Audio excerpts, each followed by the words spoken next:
नमस्कार दोस्तों, मैं सीएम राउत आप सभी का अपने यूट्यूब चैनल सीएम क्लासेस पे स्वागत करता हूं। प्रॉब्लम ये नहीं है कि प्रॉब्लम है, प्रॉब्लम ये है कि प्रॉब्लम का सॉल्यूशन क्या है।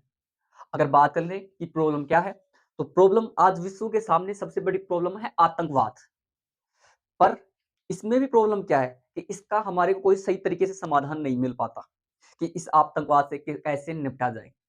तो इसी को ध्यान में रखते हुए भारत सरकार ने एक महत्वपूर्ण कदम उठाया है और वो कदम है यूएनएलएफ से शांति समझौता। अगर यूएनएलएफ की बात करें तो इसकी फुल फॉर्म की बात कर लेते हैं। यू का मतलब होता है यूनाइटेड, एन का मतलब होता है नेशनल और जो एल है उसका अर्थ होता है लिबरेशन और एफ का अर्थ होता है front. United national liberation front इसकी फुल फॉर्म है। ये क्या है? एक संगठन है। अगर इसकी बात कर ले तो ये कहाँ पे है? ये पूर्वोत्तर भारत है। पूर्वोत्तर भारत जिसमें हम जो हिस्सा आता है पूर्वी भारत का, जिसमें 7 स्टेट आते हैं जिनको सप्तबगीना नाम से जानते हैं, जिनमें अरुणाचल प्रदेश, मणिपुर, मिजोरम, नागालैंड, त्रिपुरा, असम, मेघालय, ये जो वाले स्टेट हैं ये इसमें शामिल होते हैं, इसमें पूर्वोत्तर भारत में। इसी में एक स्टेट है जिसका नाम है मणिपुर। क्या नाम है? मणिपुर। तो ये जो मणिपुर राज्य है इसमें एक संगठन सक्रिय है। और कैसा संगठन है ये? एक प्रकार से अलगाववादी संगठन है और जिसका नाम है UNLF, United national liberation front. ये इसमें सक्रिय है, जिसको मणिपुर में ये भी कहा जाता है कि United national liberation front of Manipur, इस नाम से भी इस संगठन को जाना जाता है।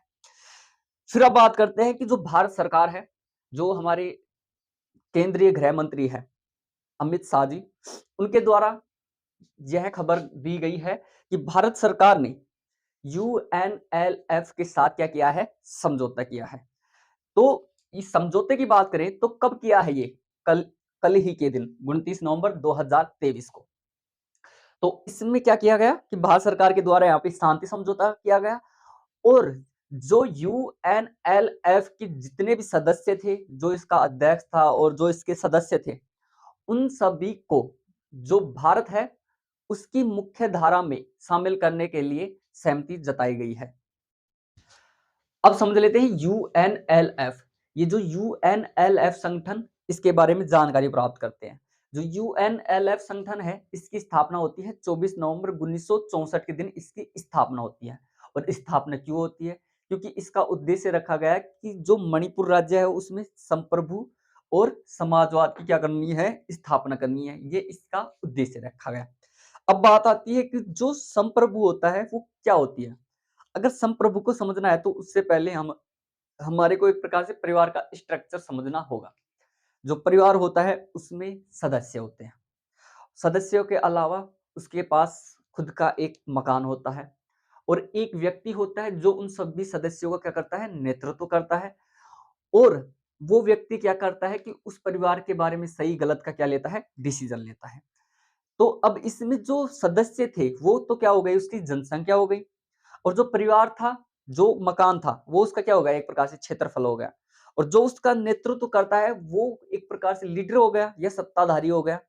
और ये जो नेतृत्व करता है, ये जो भी डिसीजन लेगा सही गलत, अगर दूसरे के दबाव में ले रहा है तो संप्रभु नहीं है। और अगर खुद ले रहा है डिसीजन तो वो संप्रभु है। यानी कि खुद के डिसीजन खुद लेना ही संप्रभुता कहलाती है। तो इसी प्रकार से ये बात किसके ऊपर लागू होती है? एक राज्य के ऊपर लागू होती है। राज्य किसे कहेंगे? कि राज्य के पास खुद का एक क्या होता है? क्षेत्रफल होता है, खुद की जनसंख्या होती है, खुद का एक लीडर होता है जिसको सत्ताधारी कहते हैं।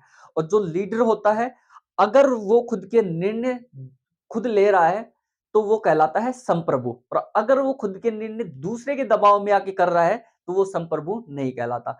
तो जो मणिपुर राज्य है उसमें ये जो संगठन है यूएनएलएफ, ये संगठन इसको संप्रभु और समाजवाद की स्थापना करने के लिए ही बनाया गया है, इस उद्देश्य से इस संगठन को। अब बात कर लेते हैं ये जो संगठन है, अगर इस संगठन के लीडर की बात कर ले तो इसका लीडर है आर के मेगन उर्फ सना याइमा। क्या नाम है? आर के मेगन उर्फ सना याइमा इसके लीडर का नाम है। भारत की राष्ट्रीय जांच एजेंसी जिसको एनआईए बोलते हैं, नेशनल इन्वेस्टिगेशन एजेंसी, ये जो एजेंसी होती है इसका क्या कार्य है कि जितनी भी आतंकवादी गतिविधियां होती है उनके ऊपर नजर रखना।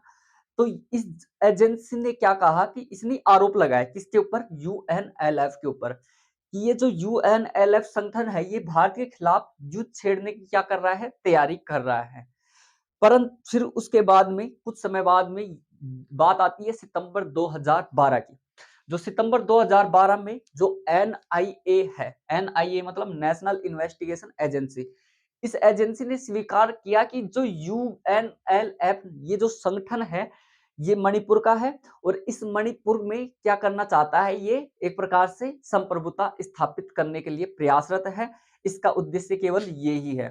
तो आपको इन्फॉर्मेशन कैसी लगी? अगर अच्छी लगी है तो चैनल को लाइक करना, शेयर करना, सब्सक्राइब करना और अपनी प्रतिक्रिया कमेंट में जरूर बताना। धन्यवाद।